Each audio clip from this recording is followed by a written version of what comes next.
Want to know why? Ask how. Howard the Humongous.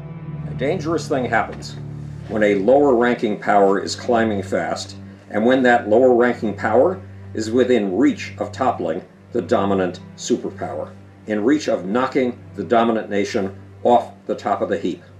A German writer put it like this over 100 years ago when Germany was rising rapidly and threatening to topple England as the world's commanding superpower. Quote, "Modern, gigantic instruments of power are possible only when an active people feels the springtime juices in its organs," close quote. An active people, a people that feels the springtime juices in its organs, is a people whose economy is going through the roof.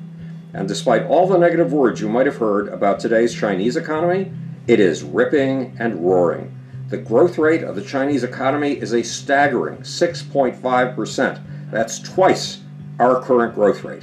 It means that China is adding the equivalent of an entire South Korea to its economy every year.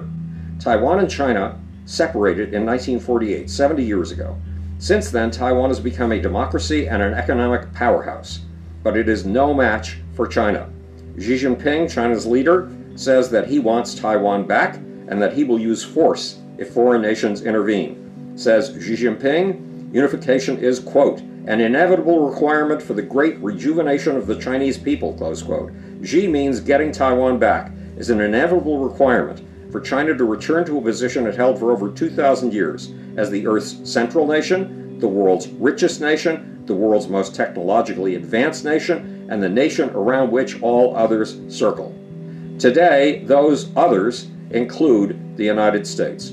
China is feeling its springtime juices indeed.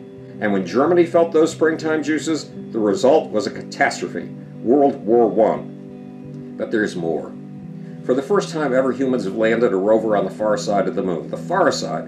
But the people who have achieved this first are not Americans. They are Chinese, which means one simple thing. There is a new great space race, and it's a race for ownership of the 21st century. It's a race to see whether this will be the second American century or the first Chinese century.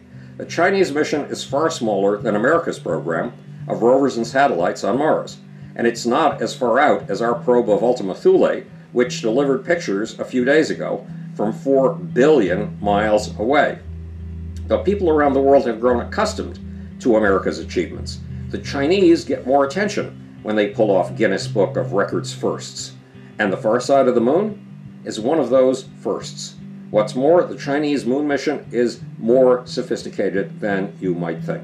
It's based on 4 elements: 2 microsatellites, a relay satellite, and a parking lot in space called Lagrange Point 2, a lander called Chang'e 4, and a rover with 7 cameras and scientific instruments, including instruments for finding water.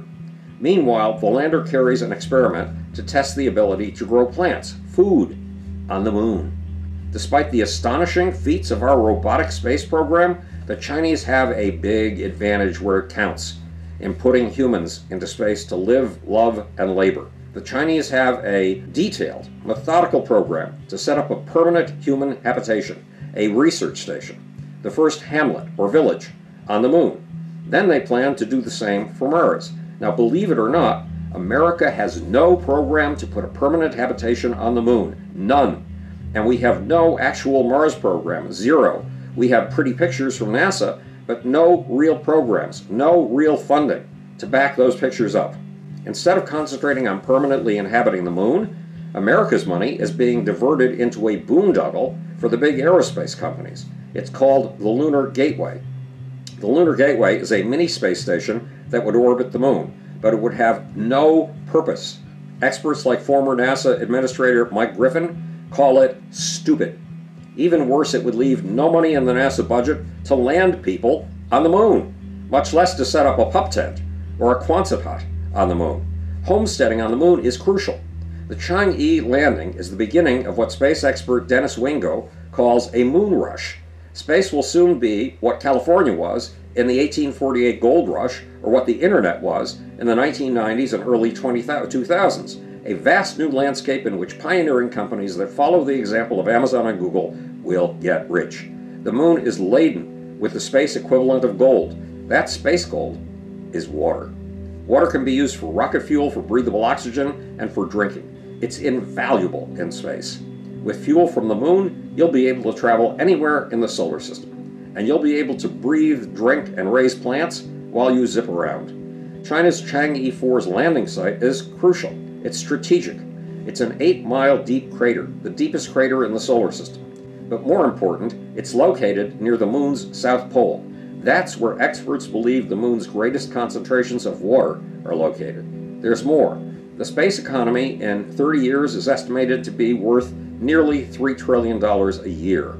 That's more than the gross domestic product of Britain or India. Like Jeff Bezos and Bill Gates, the entrepreneurs who get in first and build out their capabilities will be the rich men and women of the mid-21st century.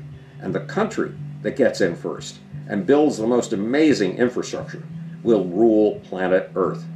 It's your job and mine to make sure that country is the United States of America, and it's your job and mine to prevent our competition with China from bringing about World War III, the war between the United States and China for the top of the heap. If we go into that war, there will be no more heap. This is Howard the Humongous, speaking to you from the future. It's your job and my job to make. Or, want to know why? Ask how. And now, for the sneaky, sleazy, silent, absolutely awful, solibinous, little sybaritic, little off button. I think I've got it.